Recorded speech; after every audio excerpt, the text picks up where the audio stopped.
And Jason Terry came in and he walked right up to me and Brian. Walked right up to us as soon as he came in the club. Walked right up to us and put. What's good with y'all boys, man? Real game official, man. And we back with another lit banger. You know what I'm saying, man? Hey, I came across this video, man. D Wade, man, he hopped on Russell Wilson podcast and um he was just talking about his career and he was talking about the time Bron got exposed by Jason Terry in the finals, bro. Mentally, he broke him. So we gonna go ahead and watch this whole podcast, man. Without further ado, man, let's get into this video. I'm super excited to do this, man. Since you started this, I've been wanting to come on and have a combo with you, man. So I'm excited. Thank Ain't getting copyrighted. you. Off TV. Jeff Dye, I think it's kind of like his alter ego, his hair, his style, his thing. It's kind of like my Mr. Unlimited, that kind of feeling. Yes, sir. Yeah, but, it's all about flash with Danger Russ. That's what he gets. You guys are both flashy guys, and I'm just kind of a regular corny white guy. I see Russ changing his hair up so much, and I'll be like, yo, I'll be asking my barber, I'm like, can I get something like Russ be getting? Can I slick? Can you slick it down? Russ got a hairstyle every different day if he wanted to. That's got to be Sierra inspired, though. That's got to be Sierra going, slick it back this time, or grow it out, or shave it off. Well, C likes it when I grow my hair out super long. So, I think last time D-Wade and I were kicking and hanging out, I had my hair super long. I think we were in the south of France or something like that, D-Wade. Yeah, something like that. Yeah, no big deal. Meanwhile, Jeff Dye was hanging out in L.A. probably doing something they should be doing. Hey, that's all off the record, baby. That's all off the record. You always bring up my personal stuff. Yeah, sometimes. But listen, let's get into the meat. D-Wade, new house, you got family going on, you got so many time together more than we probably ever have in our marriage combined. Became a parent back in 2002. So total different kids nowadays. So we've been having fun inside our house. And at the same time, we've been trying to work very hard. My wife, Russ, and we're doing some things together with you and Steve. Generational wealth. What do you guys say about that? One of the cool things you talked about was just, building generational wealth. And I've gotten to know your family and Gab and everybody, and just me and C love you guys so much, but just all the things that you guys do. And I think one of the cool things you mentioned is just, the thought process of everything going on with COVID and everything else, but how do you still, sustain? How do you still build? How do you still create and all that? I love that kind of thought process. Can you talk about that a little bit, just the growth of everything? Yeah, man. I think when the pandemic came and the whole world stopped, you had to sit down and go through your priority list. Okay, so what's our priority list? So for us, it was like, all right, we got to make sure that first and before we focus on us, we got to focus on what we can do to help the world. Like we have a responsibility, right? And so we take our responsibility very seriously. So we immediately jumped into our foundation, the Ways World Family, the Wade Family Foundation. We really jumped into it and seeing how we can continue to make a difference, how we continue to make an impact in the various different things that we're passionate about. And then from there, it's like, okay, now we want to focus on, we got time to sit, let's focus on the things that we haven't been able to focus on. One, that's each other. Two, that's little things like, let me read more. You know what I mean? Like three is, let's focus on our business and everything that we say we've wanted to build and things we haven't had time for. Well, now we have time, so it's no excuse. So now we put our teams to work. Hey, these are the things that we want to accomplish. So let's see if we can accomplish these things, right? So we home all day. We got a chance to really, get on Zooms and really get a chance to like talk about our passions and the things that we want to, we want to see change or we want to see added to the world, whatever the case may be. So it's just about, as Russ, man, it's just about doing the things that you're passionate about, things that you can, that's authentic to you. You don't want it to never feel like work. You want it to feel like an extension of. And so those are things that we've been focusing on.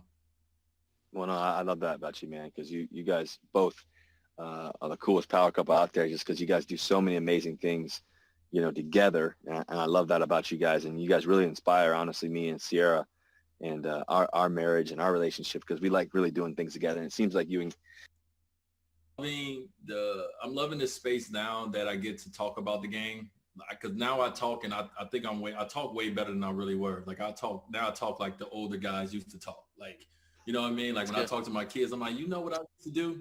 I talk way better than I probably really.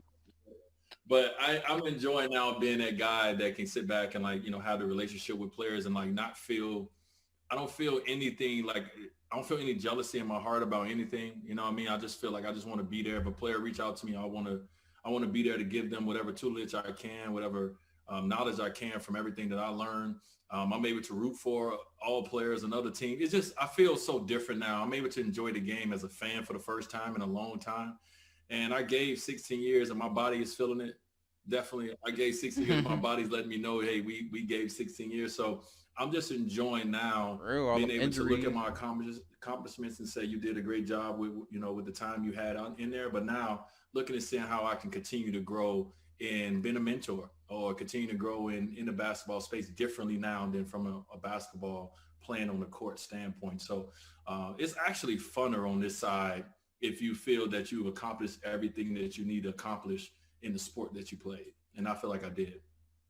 Well, I think so. I'll take that as a no. He's not coming back. Hell no. He said hell no. Speaking about coming back and speaking about growing up in Chicago, because you were born in Chicago, but you spent most of your career in Miami. But I mean, Chicago, that's a big time, not just basketball location, but that's a big time football place. I mean, so who you rocking with in the NFL? Don't say it. Don't say it. Don't say it. Listen, I'm a Bears fan to the heart. Oh. With that being said, Russ, I've had, as a Bears fan, I've had a lot of hard years. Let me say that. It's been a lot of hard years to be a Bears fan, but I bleed it through and through. I'm a Chicago guy through and through. Now, I have my favorite players. I have my friends, and I support them. And Russ, I'm always watching your games. I'm always watching what you're doing. I'm texting you and stuff. I'm like, brother. Yeah, I get a text. I get a text in the middle of the game. I get a text in the middle of the game. I go to my phone. Next thing I know, I got a 7 o'clock game, 8 o'clock game. I get a text from D Wade about 9 o'clock. And it's after the game, I'm looking back at my text message and be like, hey, that was a good throw. Hey, think about this, think about that. Tyler Lockett's open. He's just sending you texts like, Tyler Lockett's open. He gonna find Tyler Lockett when he so you don't even gotta worry about that. Like he gonna hit him when he ain't open and he's still gonna make the catch. So I'm doing it now. And the only thing that's bad about being locked in the house is I'm not able to go out and be there. No, last year I was able to fly up to Seattle colors. and watch he a don't game play for for the them first anymore. time He play in for the person. Giants. Now I'm not able to go into the arenas no more, man. And that's the one thing cool about retirement is that you get to go and you get to sit courtside and watch the Lakers and the Clippers, or you get to see Miami and the Lakers in the finals and all these things.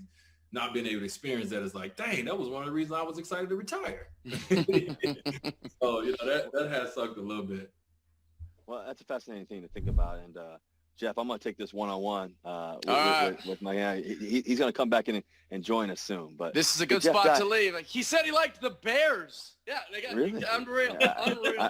I don't know who Jeff's talking to over there. It's probably his dog. But anyways, listen, the thing is, D-Wade, we do this segment, Cooking with Russ, and we talk about this legacy, this one-on-one thing, and just, greatness and what it looks like. And obviously you played 16 years.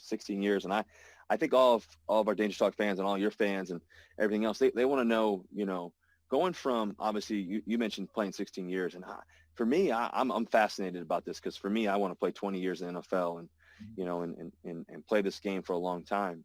What did it look like? What did D Wade's every day look like? I remember going to Chicago, I think it was in a bye week, and I ended up working with one of your former PTs or whatever. And just because I had a quick couple days and I wanted to get some body working that day or whatever, and you set me up. But I have my whole performance team. But take me through what every day looked like for you when you were playing in the heat of your career. No pun intended with the heat.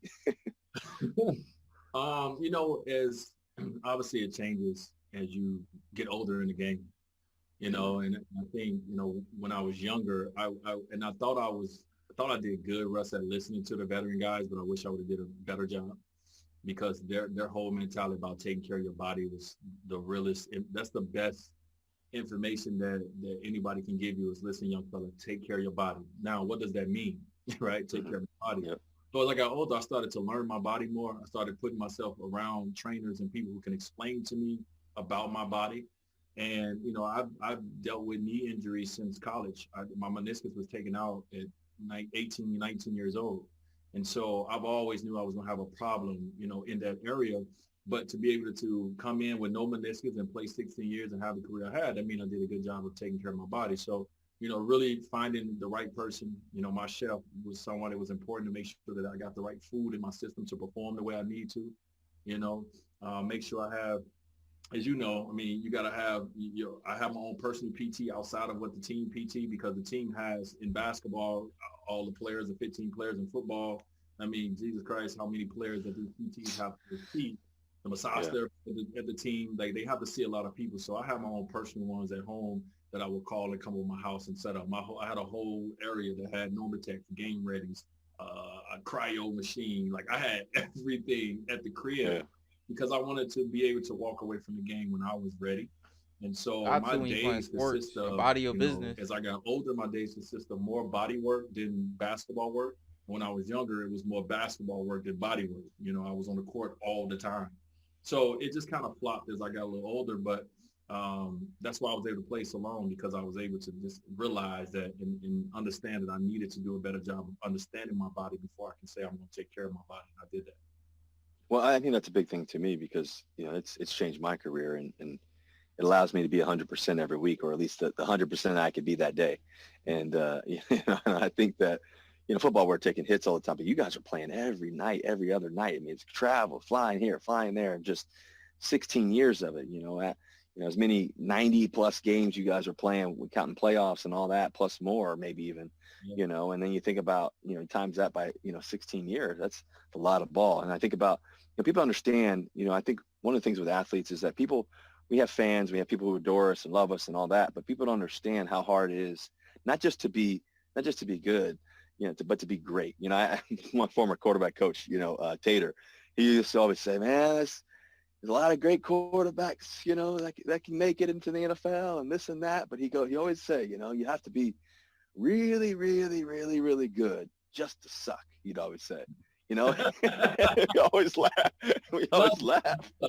Yeah. He was like, think about all the guys, who go through college and go through the process and go through that. And they get drafted in the first round and then it doesn't work out. And it's like, you have to be really, really, really, really, really good.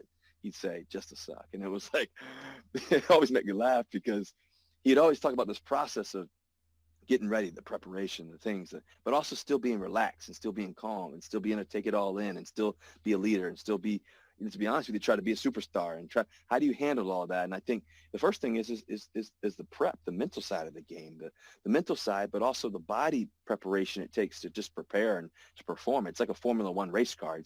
You got to take care of your body. You got to give it the right fuel. You got to give it the right energy. You got to take care of it. You got to have the right mechanics working on you every day. And I always try to tell young guys all the time, you got to have that.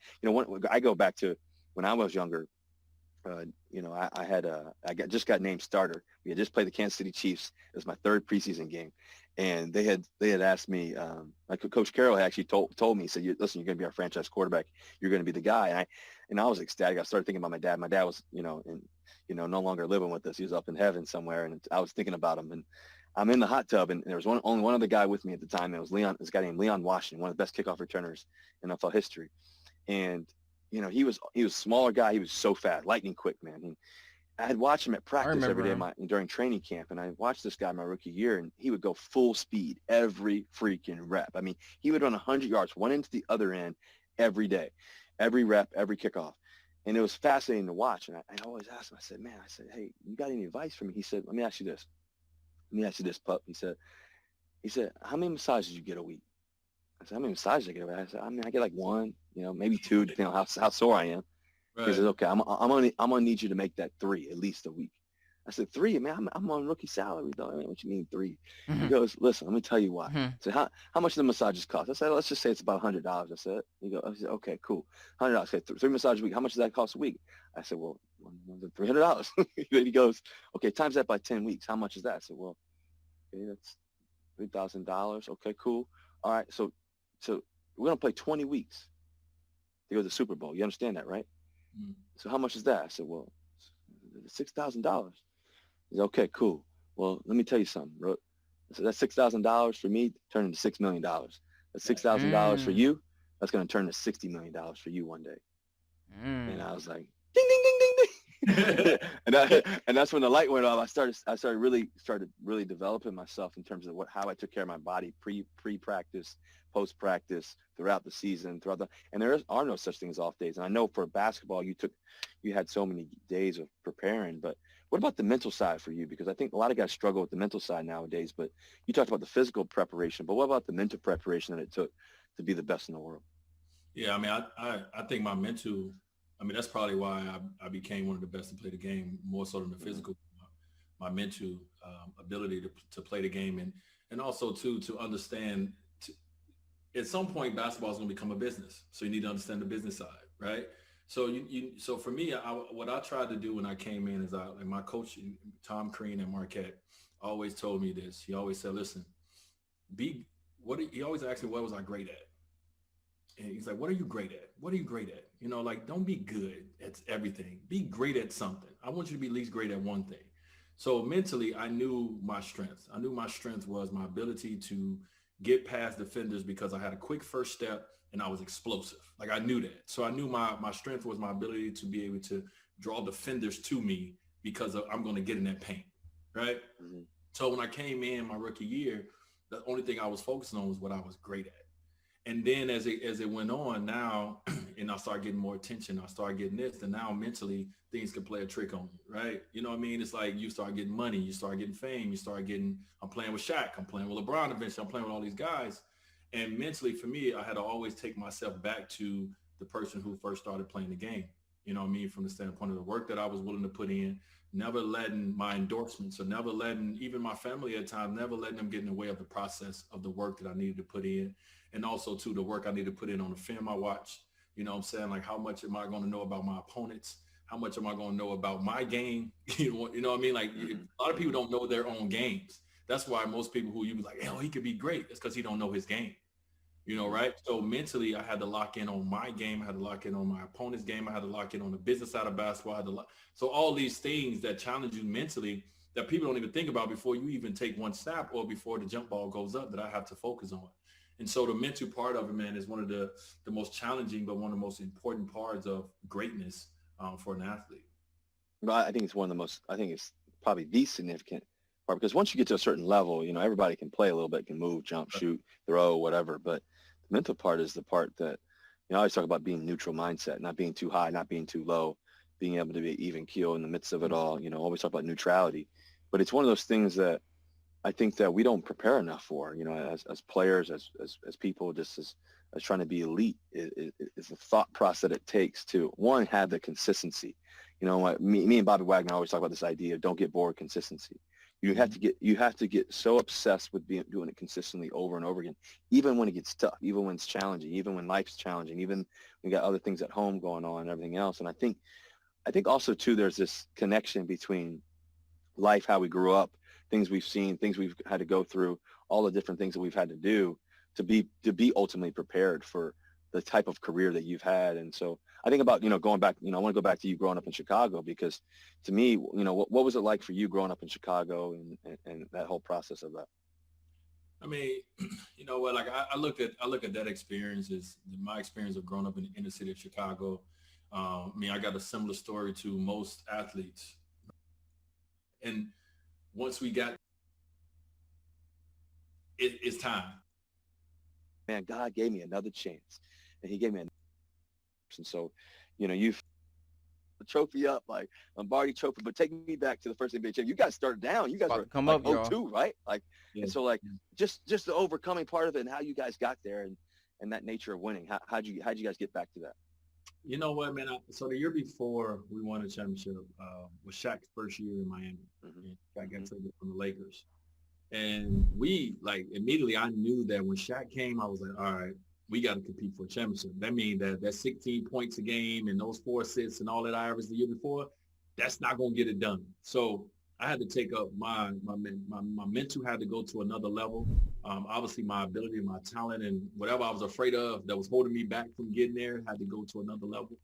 And that first year that we were together, my second year, we thought we were the Heatles. You couldn't tell us nothing. And then once we lost in Game 7 of the Eastern Conference Finals to Detroit, it was a big bag of humble pie, you know, right? And that's, for me, that whole next year, the whole next summer, rather, getting prepared for the season was all about getting back to that game 7 again, getting back to that moment and see what we were really made of and what I was made of. Because you walk away and you say, if we get back to that game again, I will do X, Y, and Z different. We're not going to lose and all these things. So you want to hold yourself to that. And once we got back to that same situation, I performed at that level that I knew I could. And then once we got to the finals, man, it was just about making adjustments. You know, they hit us to the first 2 games, but that's it's okay. They played at home. We had to figure out a way to beat them. We had never beaten Dallas since I've been in the NBA up to that point. So we had to figure out a way to beat Dallas. Mm-hmm. And I got to a point where they was guarding Shaq a certain way. Shaq was getting a little older at this time, but they still was bringing double teams at Shaq at some point. And then at times they was letting him go one-on-one, but he wasn't in rhythm and we wasn't getting him the ball. It was a lot going on. And I just said, you know what?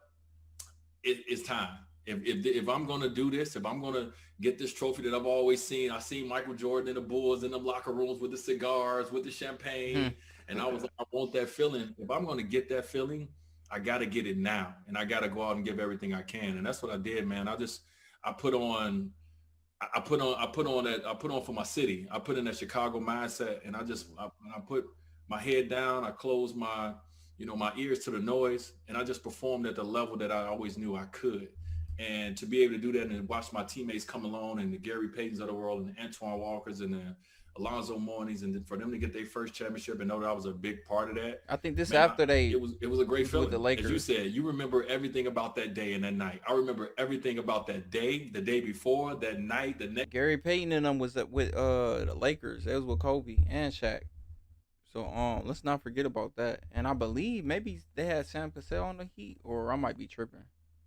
Next day, because it was a special moment, man, and it made me feel like, okay, I can accomplish anything that I want. You know, it's not gonna always happen when you want. It's not always gonna be perfect. But if you believe, if you put the work in, obviously if it's ordained from the man above, then it's gonna be yours. You just gotta be ready for it when it's presented. And I was ready for it when it was presented. Well, you weren't just ready. You blew it out the water, man. You ended up scoring, I think, 42, I think 36, 43. I remember watching it, 36 points the last game. You were on fire. The boys couldn't stop you. But I was a kid when I won that. But like, Flash is on fire making all these buckets. Yeah. But like, one of the cool things is there's a switch in your mindset, and the switch like, I got to do this. I got to find a way. Like, it's time to turn on. It's time to put on. It's time to go. It's time to show up. It's time to everything I've dreamed of. Boom, a cigar, everything, right? And I think that's what greatness looks like. There's a shifting in the atmosphere. There's a transformation into a player and the mindset in the moment, and that's when people are in the zone. Everybody talks about being in the zone, and it's one of those fascinating things. And I think how you did it, listening to you, it sounds like you ignored the noise. I think even for me right now, there's a moment in time where, okay, it hasn't been going the best the past couple of weeks, but maybe even last week, but you know what? Like, I know who I am. I know what I'm destined to do. I know who I'm destined to be. I know where I'm going. Like, and I think there's that switch, and I feel like I'm just at the beginning of that switch. I feel like I'm like right in it right now. And sometimes there's a little bit of fire, right? There's a little bit of turmoil. There's a little bit of a trial, a little bit to really catapult you into where you're going. And I think that's where I think that I am right now. So that's why I was curious for you when you guys were 0-2, winning your first championship and everything else. And then you went hot. You went 42, 36, 43, I think 36 again. I mean, you just went off. That's like, man, that's where, I want to make. So to you, it was ignoring the noise. Was there anything else that you did, like actual tactical things that you did? Was it putting your phone down? Was it this? Was it that? Was it just, was it talking to somebody? Did you have a mental coach? Is there something the one little thing that you did to ignore the noise and get you zoned in? You know what? Actually the noise has never really bothered me that much. Me neither. Yeah. You know what I mean? Like, we see it all. Like, yeah, it's going to be some things that's going to motivate you a little bit here and there. But like, the noise, really, positive or negative, has not really made me a better player, right? I was driven by my life and drove me enough. But the one thing that I did know, Russ, and this is, I think once you unlock things and once you experience it and you see it, then it's happened for you, so So I knew that I had a switch and a level that I can go to that only a few in the NBA could go to. You know what I mean? I knew that it's some guys in the NBA, like, we probably right here, but then I could turn that switch up in the last 5 minutes of the game, and I can go somewhere that you can't go. And so I had that confidence in knowing that everybody out here is good, but can't nobody go where I can go because I've proven it to myself time and time again, just like you. You've proven to yourself time and time again. That's why you're confident right now. Yes, yes, you want to always be on. You want to always hit every target. You want to win every game.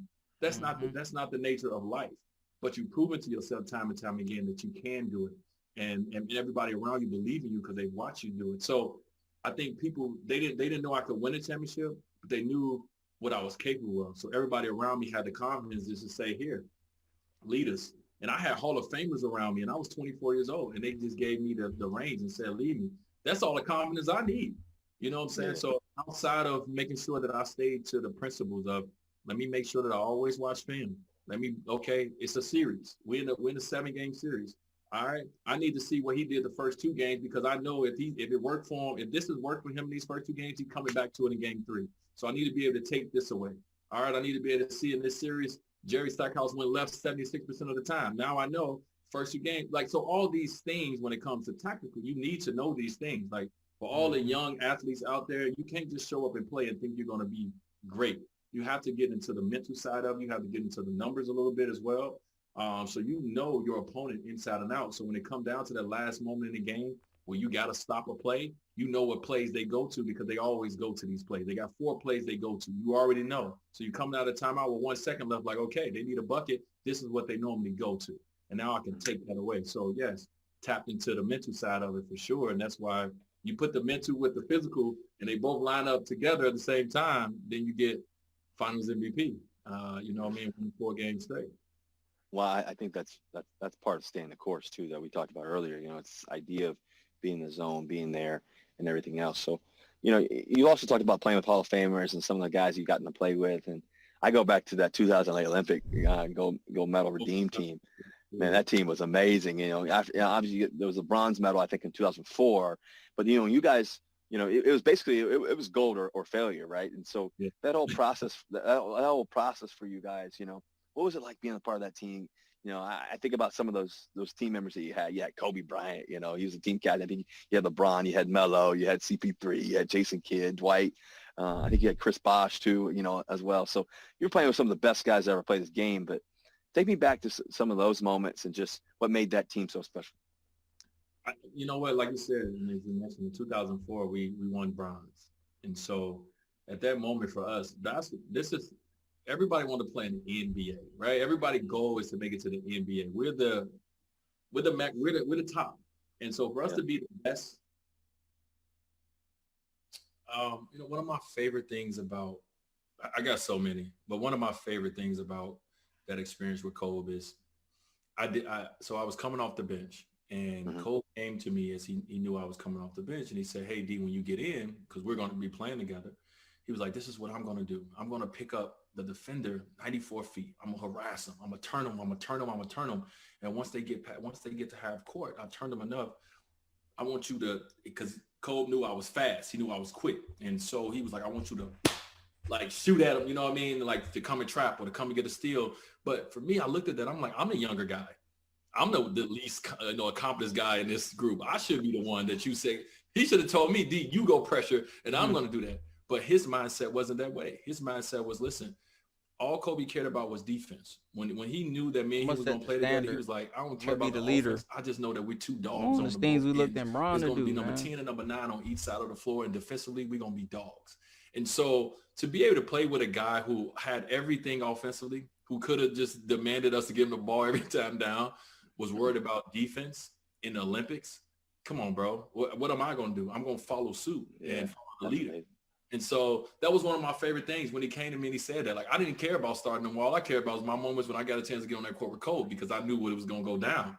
You know what I mean? Like, it was special. And obviously playing with LeBron and a young Dwight Howard at that time and, all these great players, man, and for all of us to be able to play our roles and give the team what they needed from night in and night out, man, it was special. It was one of the most special feelings that I was a part of when I stood up on that podium and I got a chance to, sit there and, listen to and just kind of look around and kind of see like where I'm at.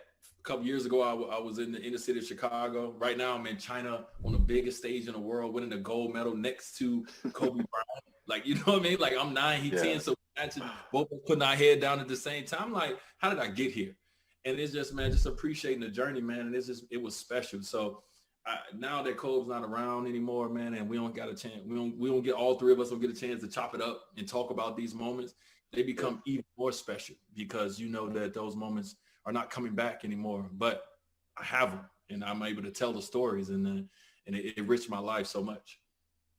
Well, I think about that image of you guys, putting your head down. They're putting a gold medal on you guys, and as you mentioned, 9 and 10, and they're right next to each other, and just a feeling of that, but also too the imagery that you just depicted of just Kobe Bryant saying, I'm on D, I'm gonna make him turn, I'm gonna make him do this, boom, and you split it and go play D. I mean, that to me, man, makes me, just I love the intentionality of great ones. I love the intentionality and the focus and the tenacity of how people want to do. And people don't see that all the time. People don't get to know that. People get to see this great scorer in Kobe Bryant, obviously, but people don't know that he loved defense just as much, and if not more even at times. And so, it's amazing to think about, and just it's a special moment, obviously, for you guys to be able to win, gold medal, and to be able to be next to each other, and number 9, number 10, to be able to rock the jersey and everything else. So those are definitely amazing memories. So taking me back to this big three too, obviously you guys you're in Miami, you're the star of Miami, you do all this stuff, you're kicking butt, all that. But then here comes LeBron and Chris Bosh, coming to Miami. I mean, I want to know this phone conversation. Like, what is this phone conversation like? Like, hey man, I'm thinking about coming down. You call him, he call you. Like, take me back to when LeBron announces that he's gonna be headed down to Miami. Like, how did all this transpire? Tell the truth. No, Tell the truth. No, man, like for real, it was crazy, man. Free agency in basketball is huge, right? It's a big thing. And I literally, man, I went into that summer now, and this is the God honest truth. I went into that summer thinking about my career outside of Miami at that time. You know what I mean? Like I felt like at that time I was like, you know what, I don't know if we have the talent on our roster, or we're going to get the talent on our roster to compete for a championship. And before he say what he say about the whole Bron thing, man, look, I'm hoping that he had the same story, man. We already don't watch the other D-Wade video when he was on the other podcast. I hope he got the same story. He ain't switching it up. Be honest, bro.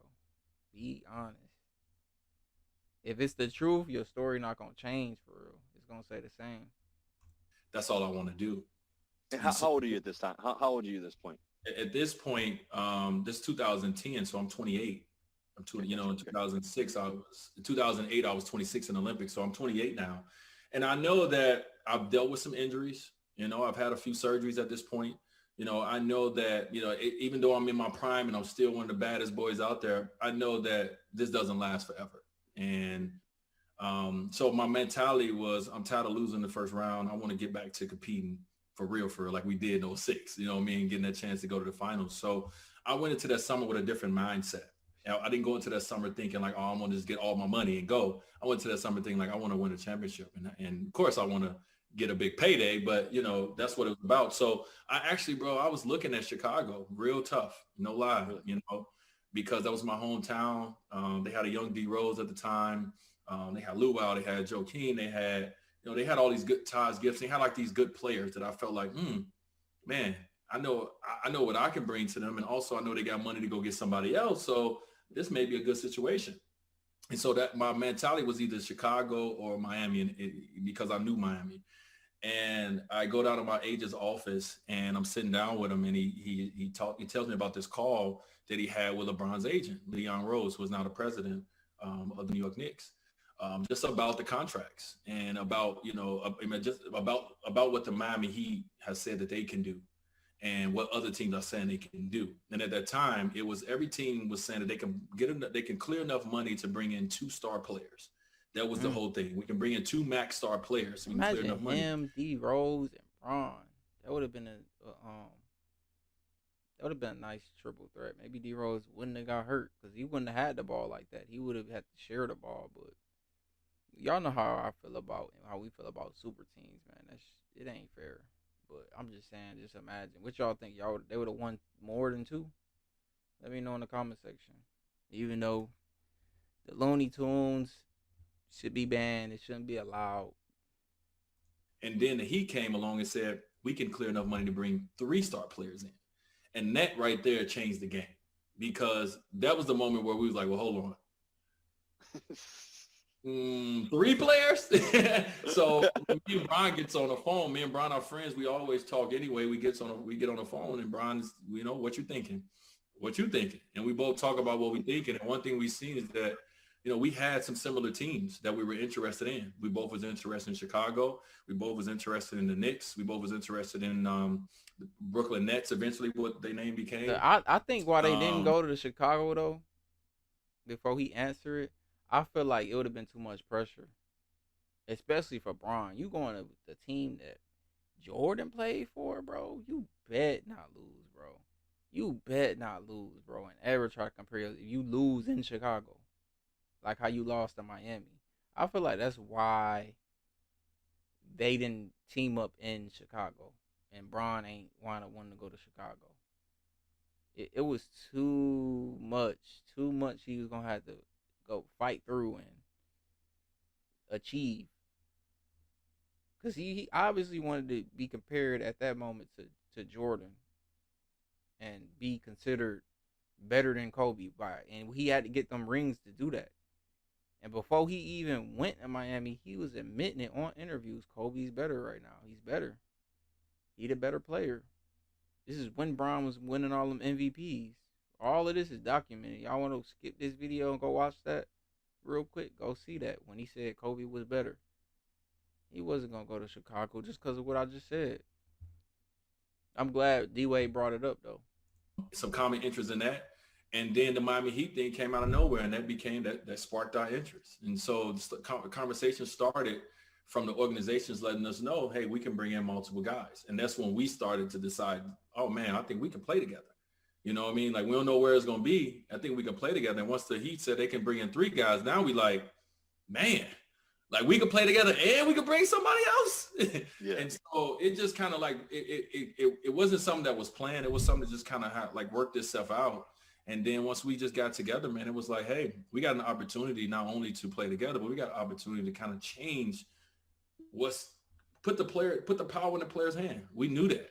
We knew that if we made that move in 2010, that we was going to change the power in a sense, and it was going to go to the players, because we were players making this decision to take less money to all play together in our primes. Well, I was a little bit older in my prime than those guys, but Brian was just reaching here. And so we knew it was going to change the game.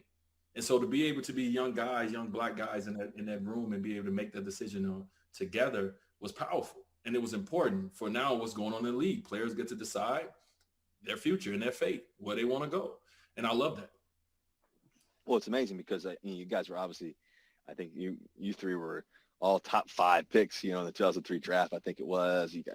You guys end up winning 2 championships in 4 years. And I think back to those years and, can you take me back to that process of, going through those years, putting everything together, all the weight probably also being on y'all's shoulders, because everybody's expecting y'all to win now. There's no way you guys don't win. And, it's like that's a pressure in itself. But the reality is people, I think people want to play with great players. I think a lot of times people think it's just about the money and all that. And the money definitely is important. But I think also, too, the winning is what drives us. The winning is what really gets us to wake up every morning and go for it and to work hard. That's the mindset that's bad in the NFL and in the NBA, bro.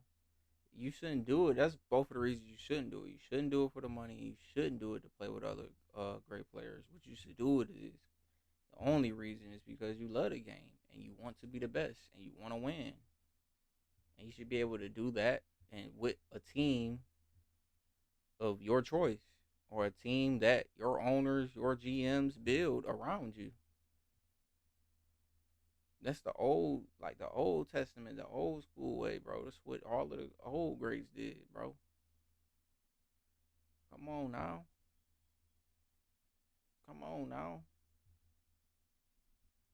Obviously, you guys coming together as one. I mean, that was an amazing team, first of all. But just thinking about those years, and you go back to 2011, and obviously you guys, played in the finals. I think you guys lose to the Mavericks, right? Here we go, y'all. 2012, you guys played in the finals. You beat Oklahoma City. Then 2013, you go back again. You guys are just hitting all these finals, and you beat San Antonio, which is an amazing matchup. And Ray Allen hits that shot in Game 6 to keep the series alive, which I think he goes back to the corner and hits the big shot. and which was crazy because I remember sitting there watching it and just like, Ray's open, boom, and he pulls back and he hits it. Just that moment, and then obviously the 2014 finals where it doesn't work out. But take me back to the process of, and not working out, you guys losing the first one, and just the shock of it, because I've experienced that obviously too. But then, obviously continue to work again. How'd you guys transition from the shock of losing to the success of winning, and then winning again, and then going another time, and then obviously Ray in 2013 hitting that shot? Like, what was that moment like? What were those feelings like? Yeah, man. I mean, we thought we was the bad boy. We thought we were there before we were there. You know what I mean? Like you take, at the time, I think he was 25. You take a 25-year-old LeBron, 28-year-old Dwayne Wade, and the 25-year-old Chris Bosh. You say they're going to win a championship. There's no way that they're not going to win. Yeah. Kind of that mentality, like, listen, we about to run through this thing. We about to go. And even though we respected the talent that was in the league, we knew what we had, and we was like, this is special. And then we were able to keep Udonis Haslem, who took a pay cut to stay. We were able to bring in Mike Miller, who was a amazing, versatile player for us, and so forth and so on. So we felt very good about our chances. And once we got smacked in the face and Dallas put it on us, it was, once again, we got humbled very quickly. And you know what? I'm gonna go off topic real quick, and I'm gonna come back. Let me tell you one of the most humbling moments of that. So Dallas beats us in the final, and I go dark. LeBron goes dark. He grows his hair, everything. He goes real dark. Hair, and we had a trip that was planned earlier that we was gonna get our families together, our wives together, and we were gonna go to Bahamas and do all this. So we kept our trip, and that was the first time we seen each other since we lost. And so, we're trying to get ourselves out of this funk. You know what I mean? Hey, we're in the Bahamas. Let's go out. Let's gamble. Let's whatever. Let's get out this funk. And so we get to the club, and Jason Terry is in line, right? Oh, Lord have mercy. Terry, the Jet. Shout out to the Jet. Jason Terry is in line. Jason Terry is in the back of the line, and we walk in. They're like, D-Wade, Brown, come on. So we go right in VIP, and Jason Terry, man, might took him another 20 minutes to get in that club. Right? 25. 25 minutes to get in. And Jason Terry came in, and he walked right up to me and Brian, walked right up to us as soon as he came in the club, walked right up to us and put his hand out. And in that moment, I did not want to shake that man's hand at all, because they just beat us in the finals. And, JT, love him. And he talked throughout the whole finals, and, as he should have, because we did our thing too. And I didn't want to shake his hand. And at that moment, I was like, damn, JT got something over us right now, man. Like, we can get in the club quicker than anybody. JT but different. This man walked up to us with so much swagger, so much confidence. Like, yo, y'all probably got in 30 minutes before me, but y'all gonna have to pay respect to the champ. You know what I'm saying? I still got the ring. Never looked at him, but he came over there like, pay respect. And we had to give that man his respect because of what they accomplished and how they beat us. Was special. But what they did is it humbled us, and it got us ready for what was to come. And what was to come was the next 3 years of going back to the finals 3 years in a row, beating a young OKC team that had a lot of talent with Russ and James and KD, but they were young. And even though they gave us the great finals, they shouldn't have beat us anyway, because we were more seasoned, we were more experienced. I had already won the finals. Bron had already been in the finals. They were just some young pups that were very talented, that made it to the finals. But impressively, by the way, but we knew that they wasn't able to beat us when it came down to the mental side of the game at that time. And we needed to get them early. We're like, let's get these dudes now before they become the guys, in the league. And then that next year, man, against San Antonio, that was the toughest challenge that we had. Tim Duncan, Manu Ginobili, Tony Parker, and then the rest of the guys, the Danny Greens of the world, the Patty Mills, like, they had an amazing team, and it challenged us physically, of course, but it challenged us here. And Ray Allen bailed us out. Ray bailed us out, man. Game 6, getting to that point, obviously a lot of things had to go on our way. About that. Kawhi missing that free throw, LeBron hitting that first three, Chris Bosh getting the rebound, finding Ray. And it was so amazing about that moment, if you stop it in real time, is we've watched Ray do that a million times in practice. We watched him back up to the corner. We watched him get off his butt, get off his knees, and back up to the corner at the end of each workout.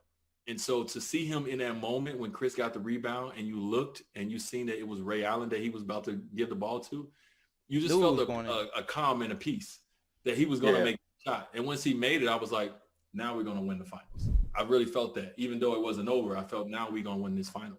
So it was just a special run, man. And every year brought something different to, to us that we But can all like, take in our for lives. you being the greatest though, shit had to depend on that shot though. I don't know. This is my opinion. Steve Kerr did hit a shot for Jordan. He did hit a shot for Jordan, but it's like, man, it happened too many times. Kyrie, man. We can say that OKC series with the Thunder, D Wade kind of. That's when you start thinking about it, bro.